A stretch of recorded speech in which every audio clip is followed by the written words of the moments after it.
Hey everyone, welcome back to Topher Drives, where today we are finally driving the 2024 Lexus GX 550. We're going to show you what it's like to live with this brand new SUV.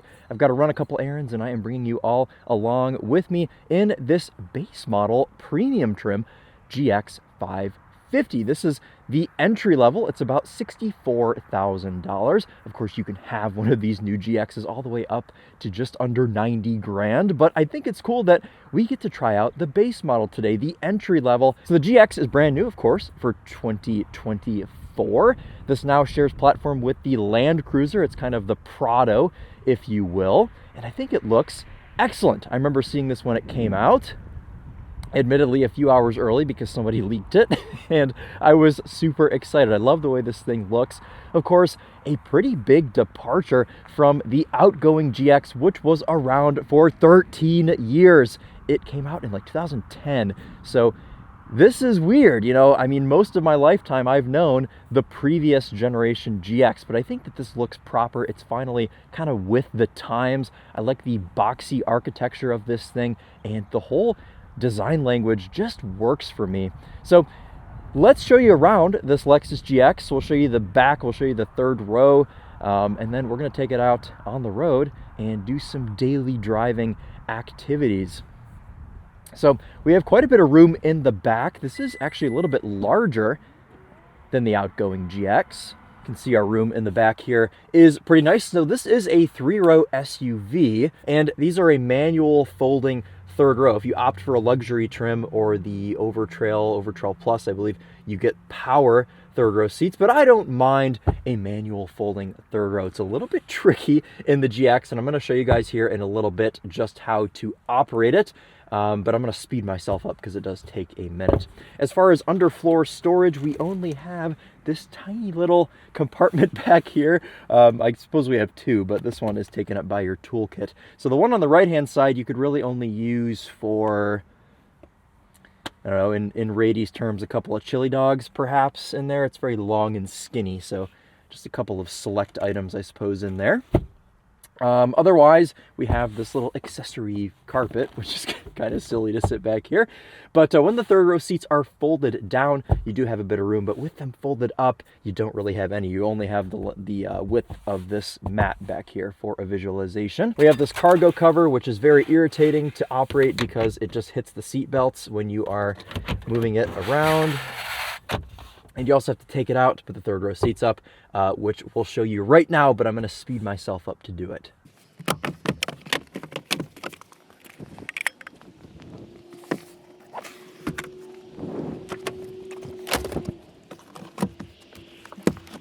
This is the cargo cover for the rear, which does not fit with the third row seat up. Let's jump back there and show you guys how much room we have. Now, keep in mind, this is not really an SUV in which the third row is prioritized, which means when you sit back here, you don't really have any room behind it, and it's not really for, I don't know, adults to travel long distances, I would say.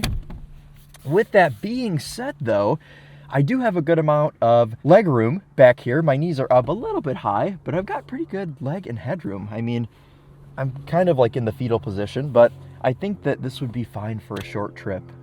So if you're commuting somewhere with an absolutely full car of 7 people, I think you could put a couple adults back here and be fine. Just make sure that you aren't carrying literally anything else in the car because this takes up everything.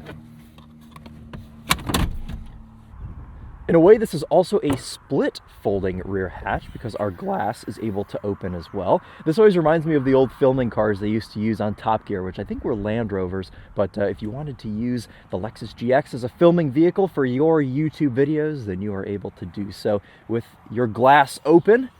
Also nice if you are transporting surfboards or something long that just needs to stick out kind of like a truck. You don't have to drive down the road with the entire hatch open. So I do like that for a kind of utilitarian aspect and practicality point here for the GX.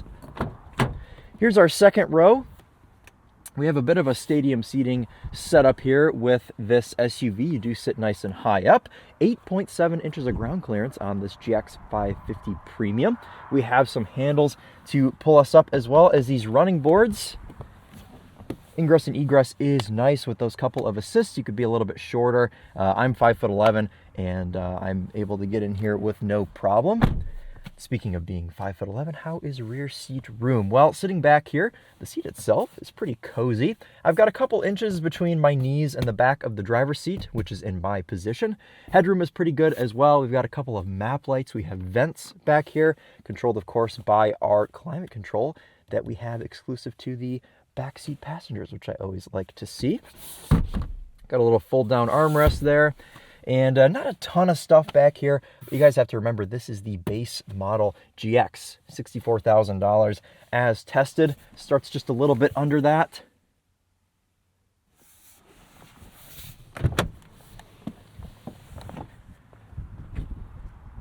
So as far as room goes in the back, I think you could probably get away with fitting 7 adults for a short trip in this GX and easily 5 adults for a kind of a longer trip. I think you could all go comfortably. So let's talk about the biggest change for 2024, and that is the departure of the beloved 4.6 liter naturally aspirated V8. So in its place in this new GX is a 3.4 liter twin turbocharged V6.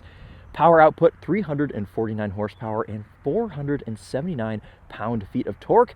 Power, of course, is sent to all 4 wheels via a 10-speed automatic transmission. So quite a bit of oomph, a lot of torque from this twin-turbo V6, and Toyota is really, as a whole, getting away from their larger naturally aspirated engines. So cars that used to have a naturally aspirated V6 now opt for a Turbo 4, and cars that had the naturally aspirated V8 I think all now have a twin turbo V6. And that's sad because Toyota V8s are some of the most wonderful engines ever made. I have one in my Lexus GS 400. The 1UZ was rated to go in airplanes, I believe, because it was so bulletproof. Let's pop the hood and show you this 3.4 liter twin turbo V6. There it is. Nice twin turbo badged engine cover there. 0W20 oil to run this thing. Let's get inside the GX because it is freezing outside. Ingress, egress into the front. I've kind of found myself stepping over this step and just kind of getting in, but if you are a little bit shorter, the driver does have a handle to pull yourself into the SUV, which is nice, and then of course that running board as well.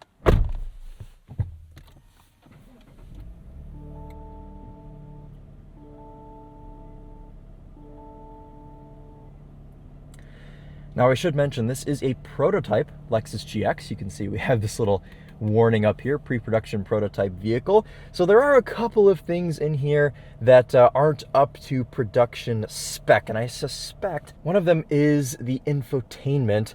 And I've had a couple of weird glitchy things with this week. For instance, last night I was filming the Winding Road night drive on this thing, and the map stayed in day mode the entire time until I shut the car off and turned it back on, and then it went back into night mode after I had already finished filming. So if you watched the Winding Road night drive on this thing, I'm sorry that you're being blinded by the map. Additionally, the climate control is kind of behaving strangely. So we have, of course, our fan control is here on the touchscreen. It's in an okay spot, it never moves, and you don't have to dig through menus to find it, which I appreciate.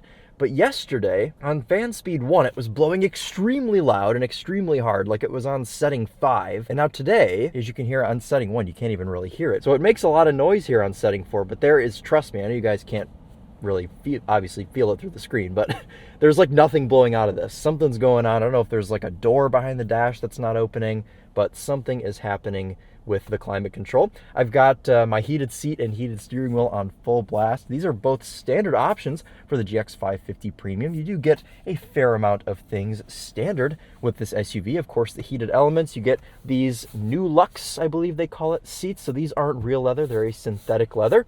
But in true Lexus form, they are still nice and soft, and they feel like they'll hold up pretty well. The GX is and always has been an off-road oriented SUV, so we have high and low range for our four-wheel drive. We have center diff lock, we have drive modes in this thing, and we have a mode to start in second gear with the ECT, the electronically controlled transmission. We have a towing mode and a physical button to turn off traction control. No camera mirror on this base premium GX. We do have a small sunroof with a manual folding shade. That is nice. Pretty simple spec on this thing, gray on black, but honestly, this is a great representation of what a lot of people are going to be driving and buying when they go out and get their new GX 550. Ergonomics in this interior, I love the new Lexus steering wheels. This one has the physical buttons, so you don't have to worry about the heads-up display. This one does have the optional heads-up display, as well as the optional cold weather package, and I am just realizing that I misspoke. The heated steering wheel is an option. The heated and cooled seats are standard. Okay, well, let's go ahead and hit the road in the Lexus GX. Being that this is a base model, we just have the singular camera, no 360 cam on this thing. But we have really good resolution. We have lines, of course, which weren't working yesterday, but now they're back, so that's nice. You guys already know what I'm about to say. This new GX has the perfect luxury steering feel. It's ultra light, it's precise. This is my favorite steering feel for a big Luxo barge SUV. And I know that this is kind of the off-road oriented SUV, not necessarily the ultra luxury SUV that, you know, competitors make, or even Lexus makes with the LX, or even the RX is a little bit more luxury oriented. But at the end of the day, this is still a Lexus, and it absolutely feels like one. Now with this big straight up and down windshield, we do get a bit of wind noise in here, but there is a good amount of sound deadening, and you know, the overall experience in here, is it absolute serenity? No, but it's a Lexus GX. You don't buy this to be the quietest thing in the world. I think $64,000 is an absolutely appropriate price for this, considering all the standard options that you do get, as well as the nearly 500 pound-feet of torque from the powertrain, the off-road tech in this thing, and just the peace of mind of having Lexus reliability. Of course, there's no legacy or anything behind this 3.4-liter twin-turbo yet, but I have faith in Toyota and Lexus that they've kind of bulletproofed this engine. Now, you all will see on the cluster, the car is saying sit up, driver's face not in view, and that is because of this sensor right here that tracks my eyes while I'm driving, getting thrown off by the camera that's on my forehead, and it's going to do that the whole time we're filming, unfortunately. A lot of these new Lexuses, they freak out when they see the camera because they don't know what's the camera and what's your eyes. Our gauge cluster is fully customizable in this Lexus GX. I currently have it with the rev counter and speedo in the middle. I've got a boost gauge on the right, and I've got our MPG on the left. This Lexus GX is rated for 21 on the highway, 15 in the city, and 17 combined. I've been getting about 16 in the few days that I've been living with this Lexus GX.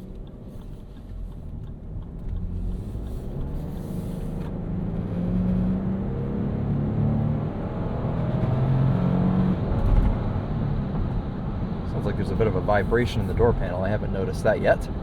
Could be because it's the coldest it's been while I've had this thing. Sometimes rattles come out in the cold. But as you saw there, good amount of torque from this 3.4 liter. It gets up and goes. I mean, 0 to 60 feels like it's about 6 seconds, maybe 6.5 seconds, which for this big, you know, going on almost 3-ton SUV, that is good enough. Which actually, while we have this road to ourselves here, nobody coming behind us, let's stop and do an acceleration. Really nice feel through that brake pedal. Let's put it into sport mode. That's eco. Put it into sport and we'll roll into it here.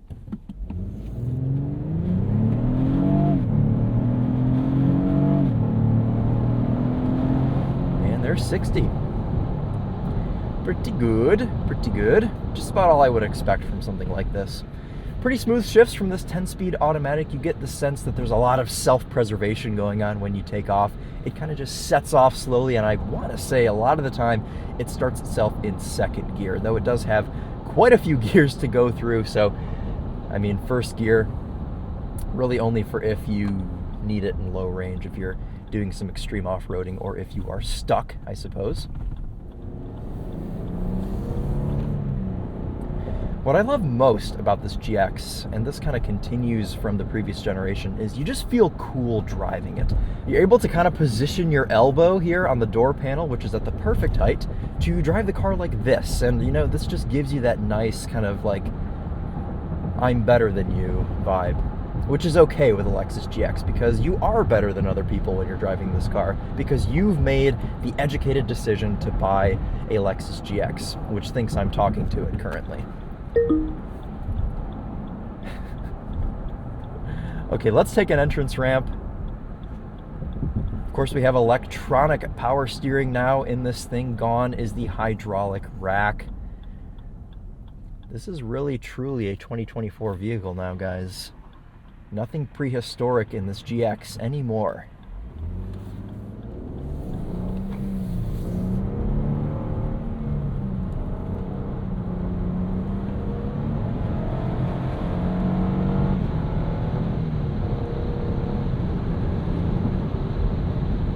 Handling is nice, and it's just about all you would need. Obviously, you're not going out on back roads and hustling this GX, but for a little bit more of an aggressive on-ramp to the highway, it does the job with no problem. These all-season tires, good enough. We have a smaller wheel on this car, which helps our ride, which is fantastic. Passing power with the 10-speed is pretty good as well. No problem kicking down gears and using that low-down torque here from the V6. We have standard adaptive cruise and lane keep assist, or lane tracing as Lexus calls it, in this GX 550. And as I mentioned, steering feel is light at low speeds. It's pretty light at high speeds as well, which does make things kind of sketchy if you are hustling this on a back road. I drove the Over Trail Plus while we were in California, and it wasn't the most fun to hustle on a back road. But as far as daily driving goes, I prefer this steering feel above anything else. And it's just been a real joy to daily drive this GX for the past 3 days. So we're gonna run to the store. I have to grab a couple of things, and then we're gonna go to downtown and we're gonna see just how maneuverable this GX is, because I have a feeling it's going to be quite maneuverable with this super light and precise steering. And you know, even though this is a little bit bigger than the outgoing GX, it's almost kind of the perfect size for an SUV in my opinion. Might as well show you guys the lane tracing here. We're in adaptive cruise. Let's turn on lane tracing. And I'm gonna sit up just a bit here so the thing can see my eyes so it doesn't freak out. You guys can see the car's doing a good job of steering itself. And we're gonna go ahead and turn this off before it freaks out on me. So no problem with lane tracing. It seems, you know, even more dialed in than some of the other Toyota cars. They've been getting it pretty nicely calibrated lately. Whew. Car thought I was gonna hit the Dollar General semi. Oh, speaking of that, actually, I did have an incident with this car yesterday or 2 days ago. I was going through a roundabout. I was in the roundabout and somebody pulled out right in front of me, and the Lexus GX came to a complete stop. And, you know, I was of course already hovering over the brake pedal. There's our cross traffic alert.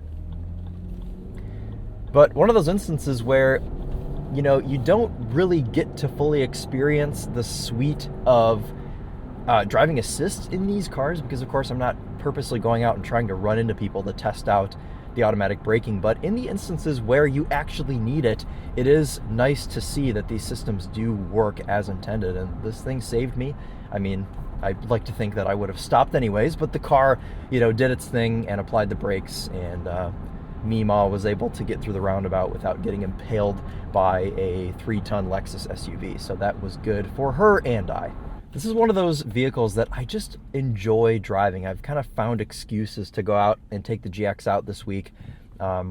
It's very, very nice to drive. And the GX at this point, let's admit it, it's an enthusiast vehicle. Throttle response, throttle tuning is great. Transmission tuning is great.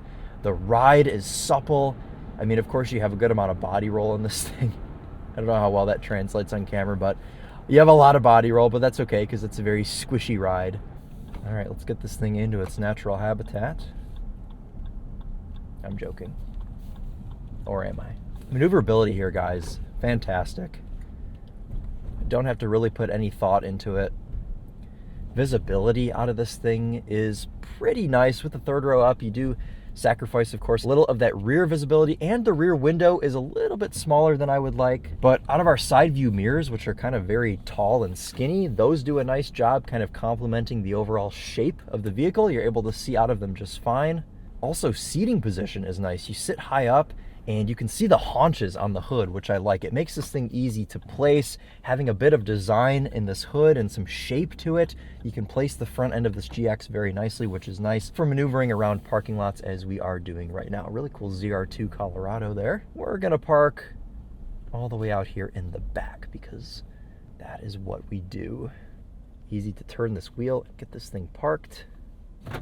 Cool, we have an electronic parking brake, but 9 times out of 10, it applies itself automatically. Well, I'm gonna run into the store real quick, and I will be back with my bags of groceries, and we will have to find where to put them here in this GX. So far today, 13.4 mpg.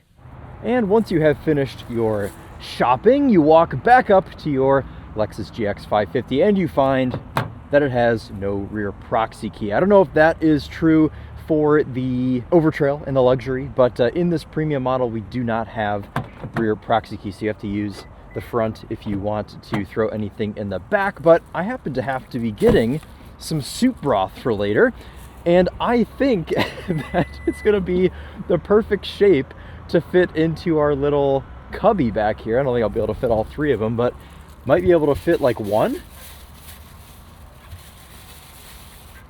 Let's see. Oh yeah, oh, I think we can fit 2 actually.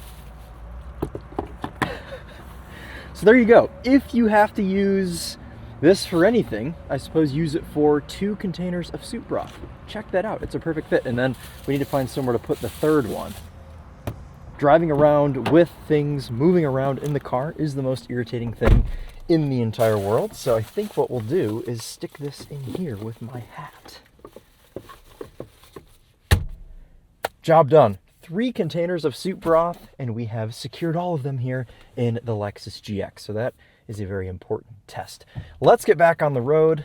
And what is a living with video without going through a drive-thru? We're just gonna run through McDonald's and get myself a zesty drink before we end the video downtown.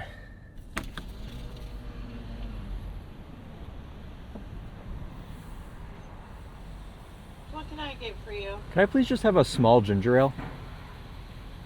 A what? A small Verner's. Anything else? That's it. That'll be $137. First with no, please. Great, thank you. Is Verner's not known as ginger ale? Am I missing something?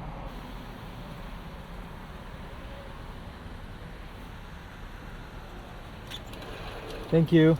You too. Alrighty. Off we go. I think the man himself, Clarkson, would call Verner's a zesty drink, so I think I am right in saying that. Okay, let's wrap this video up. Let's go downtown, and we'll give you some final thoughts here on the new Lexus GX 550. As you guys saw, very easily maneuverable there through that drive-thru, which actually is a little bit tight. It's got curbs on either side, but no worry in the GX with its ultralight steering and excellent visibility.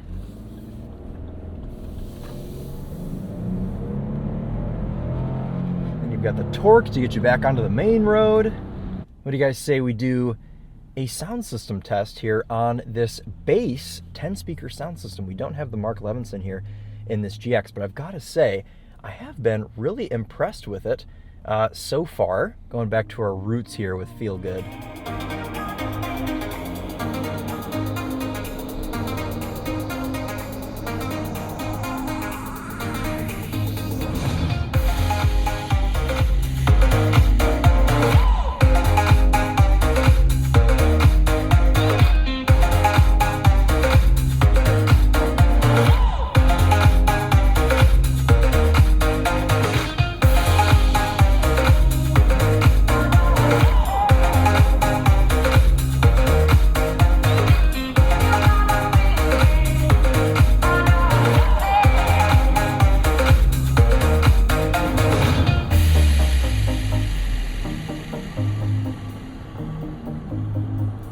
Lexuses pretty famously have good sound systems, even their bass systems like the 10-speaker in this GX. And the story's no different. I mean, it sounds pretty dang good.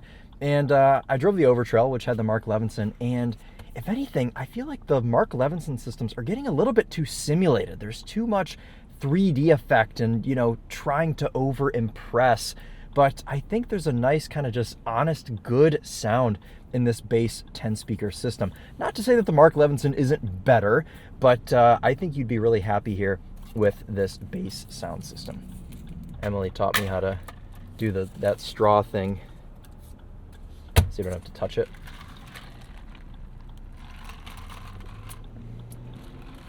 I don't really know if I like Werner's, but I'm trying to. So you have a stomach ache, drink Werner's. Headache, Werner's. Leprosy, Werner's. Count them, 1, 2, 3 Chevy Equinoxes. This is a perfect example, guys. In a sea of just bland, nothing vehicles, you can stand out just a bit with a Lexus GX. The GX is a good size, and this is a very narrow bit of road. If you guys have watched previous videos, you'll know that going through here, it's always a little bit clenched, because you can see from this Equinox here, having to kind of straddle both lines, this is a very narrow road, and I'm usually not too inclined to make a pass, but I think that the GX is just narrow enough that I can get by this person. Yes, I can. Had a guy in an Escalade up my trumpet wanting to do the same thing. Highlander pulling out. We'll get around him. A little bit of chaos this morning. So to sum this thing up, I'm going to try and make this make sense for you guys. I like driving this thing. I like getting into it every morning. I like getting in and out of it. I like the steering feel. I like the material on the steering wheel. The infotainment is straightforward. It's easy to use even when the climate control is acting up a little bit. The seating position is excellent. You can easily see out of this thing. Visibility is great, and you just feel cool doing it. That's a thing that you really don't get with a lot of new SUVs. None of them really make you feel any type of way. You get in, you go about your business, and then you're done. And that's all right, because a lot of people don't necessarily care how a car makes you feel. You just want it to work as a car. But this one works as a car, and you feel cool doing it. So it's really a win-win here with the GX. I was a little bit worried that we would kind of lose the charm and the specialness of the outgoing GX. Excuse all the sensors binging and bonging. Welcome. Thank you. I did. Oh, there's another Equinox following me. You cannot escape them here. 7'8" clearance. We'll do that. Thank you. Anyways, though, most of the charm is still here. Of course, there's a little bit lost because you don't have the ancient V8 that gives you the big belt-driven fan noise when you start it up. If you want a GX, this is still pretty dang authentic GX, so don't worry about that. It is amazing how many people in America daily drive pickup trucks. I mean, look at this. The whole parking garage is pickup trucks. Who is daily driving an ancient Ram? I mean, that's actually pretty clean. Ooh, that is a nice truck. I will give them that. Oh, look at it. Oh. All right, guys. Well, that is going to just about wrap it up for us today.